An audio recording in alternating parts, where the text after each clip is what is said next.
Hello student, তোমাদের প্রত্যেককে আবারও স্বাগত জানাই লুসি একাডেমিতে। তোমরা যারা এই 2024 সালে উচ্চ মাধ্যমিক দিয়েছিলে, তোমাদের প্রত্যেকের রেজাল্ট তোমরা আশা করি দেখে নিয়েছো। যারা উচ্চ মাধ্যমিক 2024-এ যারা উত্তীর্ণ হয়েছো, তাদেরকে আমাদের লুসি একাডেমি পরিবারের তরফ থেকে শুভেচ্ছা জানাই। আর যারা এই বছরে অনুত্তীর্ণ হয়েছো, তাদেরকে বলবো যে তোমরা কোনো রকম ভুলভাল সিদ্ধান্ত নেবে না, মাথা ঠান্ডা রাখো। এই বছরে হয়তো কোনো কারণের জন্য অনুত্তীর্ণ হয়েছো, পরের বছর আবার ভালো করে পরীক্ষা দেবে, পরের বছর উত্তীর্ণ হবে। এরকম আমরা দেখেছি মাধ্যমিকের রেজাল্ট বেরোনোর পরে আমাদেরকেই অনেক স্টুডেন্ট কমেন্ট করেছে যে এরকম একটি স্টুডেন্ট আমরা পেয়েছি, সেই স্টুডেন্টরা 3টে সাবজেক্টে লেটার পেয়েছে, কিন্তু তবুও সেই স্টুডেন্টটা ফেল করেছে। এবং সে আমাদেরকে কমেন্টে জানিয়েছে যে স্যার আমি কি করব বুঝতে পারছি না, আমার মনে হচ্ছে আমি সুইসাইড করে নেব। তো এই সব চিন্তাভাবনাগুলো তোমরা মাথা থেকে সরিয়ে দাও। দেখো, অনুত্তীর্ণ হতেই পারো, এটা কোনো ব্যাপার নয়।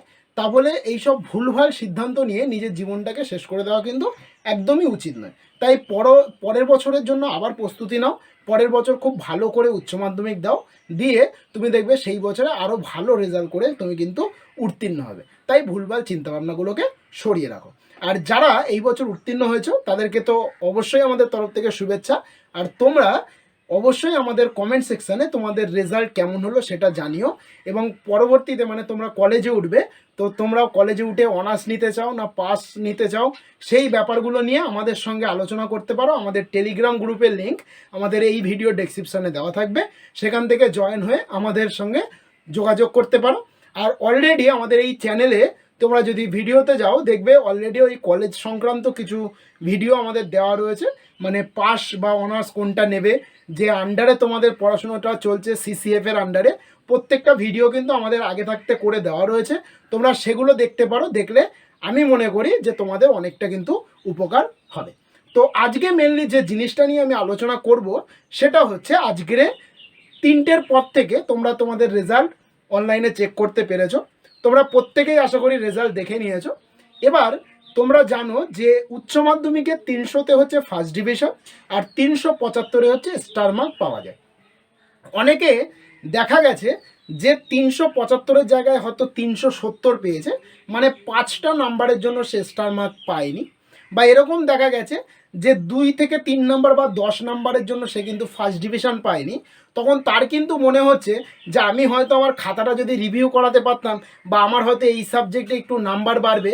তো আমি তোমাদেরকে বলে রাখি যে সংসদ কিন্তু এইগুলোর জন্য তোমাদের কথা ভেবে একটা নোটিফিকেশান পাবলিশ করেছে। সেটা কি, যে তোমরা তোমাদের এই সমস্যাগুলো সমাধান করার জন্য তোমরা পিপিএস বা পিপিআর করতে পারো, বা এই দুটোতেও যদি সন্তুষ্ট না হও তবে আরটিআই করতে পারো। এবার এই পিপিএস, পিপিআর এবং আরটিআই কি, প্রত্যেকটা নিয়ে আমি ধীরে ধীরে বলবো, এবং কিভাবে তুমি এগুলোর জন্য আবেদন করবে সেটাও আমি তোমাদেরকে জানাবো। তো সম্পূর্ণ জানার জন্য আমাদের ভিডিওটির সঙ্গে থাকো।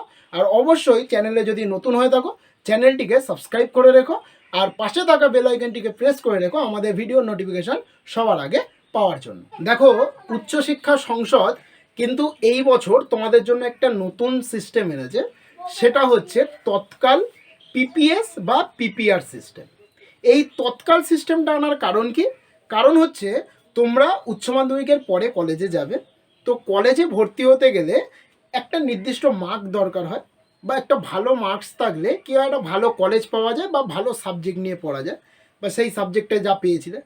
তার জন্য এই তৎকাল রিভিউ সিস্টেমে কি হবে, যদি তুমি এই তৎকাল পিপিএস বা পিপিআরে আবেদন করো, তাহলে তোমার 7 দিনের মধ্যে তোমার খাতাটা আরেকবার চেক করে পিপিএস বা পিপিআর যেটা আসবে সেটা করে তোমাদেরকে কিন্তু 7 দিনের মধ্যে রেজাল্টটা দিয়ে দেওয়া হবে, যাতে তোমার পরবর্তীতে কলেজে ভর্তি হতে কিন্তু কোনো রকম সমস্যা হবে না।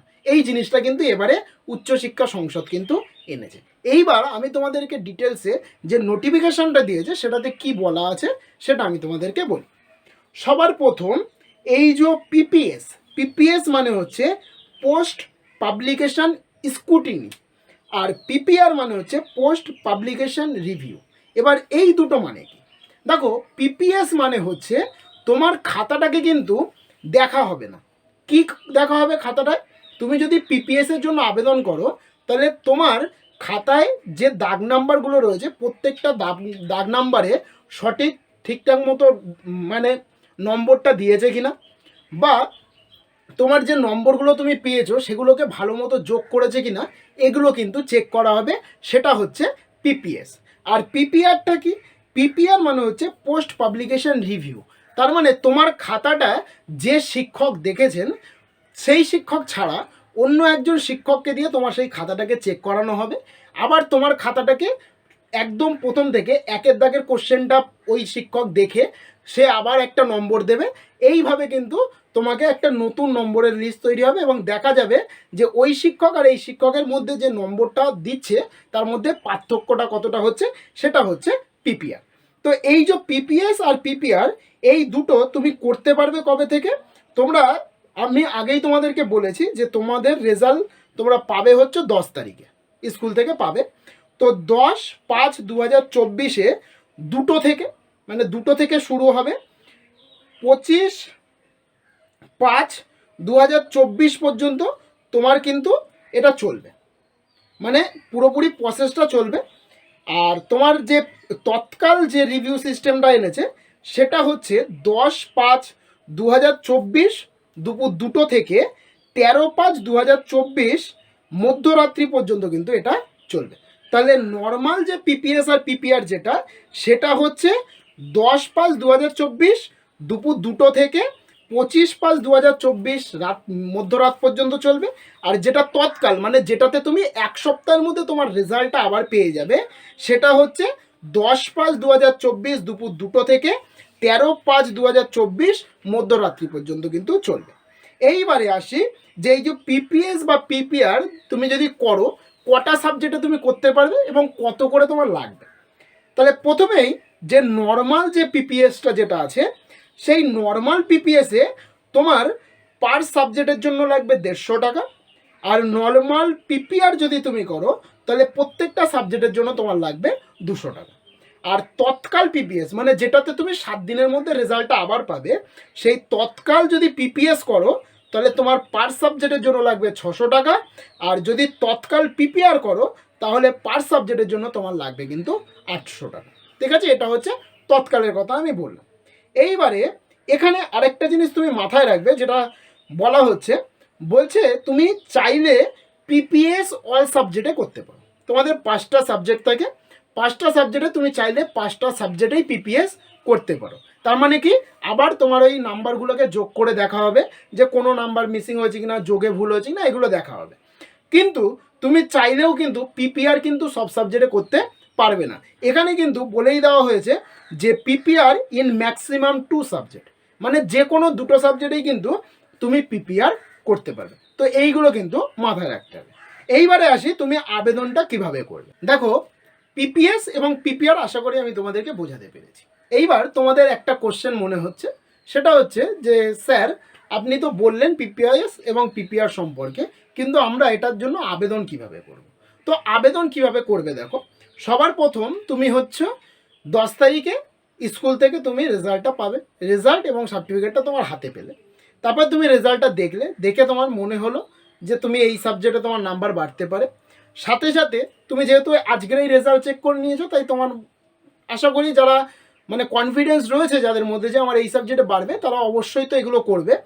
তো তোমরা সাথে সাথে কি করবে, একটা সাদা কাগজে একটা আবেদনপত্র লিখবে। যে স্যার কাকে লিখবে, স্কুলের যে হেড স্যার থাকে ওনাকে লিখবে, বা স্কুলের সঙ্গে যোগাযোগ করবে যে আমি এইটার জন্য, এই সাবজেক্টটার জন্য পিপিএস বা পিপিআর করতে চাই। তো এইগুলো লিখবে এবং তার সাথে তোমাকে কি কি দিতে হবে, তোমার যে মার্কশিট হবে সেই মার্কশিটের জেরক্স, তোমার সার্টিফিকেটের জেরক্স এবং তোমার যে উচ্চ মাধ্যমিকের যে অ্যাডমিটটা রয়েছে সেই অ্যাডমিটের জেরক্স ওই আবেদনপত্রের সঙ্গে দিয়ে তোমাকে ওই যে টাকাটা আমি বললাম, যেটা পিপিএস এবং পিপিআর করার জন্য বলা হয়েছে, নর্মাল হচ্ছে 150 টাকা আর পিপিআরের জন্য 200 টাকা, আর তৎকালে 600 টাকা আর 800 টাকা, তুমি যেটা করতে চাও সেই টাকাটা নিয়ে স্কুলে যোগাযোগ করবে। স্কুল কিন্তু তোমার এই আবেদন প্রক্রিয়াটা সম্পূর্ণ করবে এবং তোমার, যদি তুমি তৎকাল করো তাহলে তোমার রেজাল্টটা আবার 7 দিনের মধ্যে পেয়ে যাবে। দেখো, যদি তুমি তৎকাল করো তাহলে তুমি আগেই বললাম আমি যে তুমি এক সপ্তাহের মধ্যে মানে 7 দিনের মধ্যে তোমার রেজাল্ট আবার পেয়ে যাবে। কিন্তু যদি তুমি নর্মাল পিপিএস বা পিপিআর করো তাহলে কিন্তু অনেকটা সময় চলে যাবে এবং তোমার কিন্তু তার মধ্যে কলেজের ভর্তিও চলে আসবে। তাই আমি মনে করি যে তৎকালটাই করা সব থেকে ভালো। যদি তোমার কনফিডেন্স থাকে যে আমার এই সাবজেক্টে নাম্বার বাড়বে, তাহলে অবশ্যই তুমি তৎকাল পিপিএস বা পিপিআরটা কিন্তু করতে। যদি এই ভিডিওটি ভালো লেগে থাকে এবং যদি মনে হয় এই ভিডিওটি খুব দরকারি একটা ভিডিও, তাহলে অবশ্যই করে এই ভিডিওটি তোমার বন্ধুদের সাথে শেয়ার করো। তোমার হোয়াটসঅ্যাপে, তোমার ফেসবুকে বা তোমার ইনস্টাগ্রামে কিন্তু তুমি এই লিঙ্কটাকে দিয়ে দিও, যাতে প্রত্যেকটা তোমার বন্ধুবান্ধব এগুলোকে দেখতে পারে। আর অবশ্যই ভিডিওটি ভালো লেগে থাকলে ভিডিওটিকে একটা লাইক করো আর কমেন্টে জানিও যে ভিডিওটি কেমন লাগলো বা তুমি পিপিএস বা পিপিআর করছো কিনা। তো চলো আজকে এই পর্যন্ত, দেখা হবে আবার পরে কোনো ভিডিও।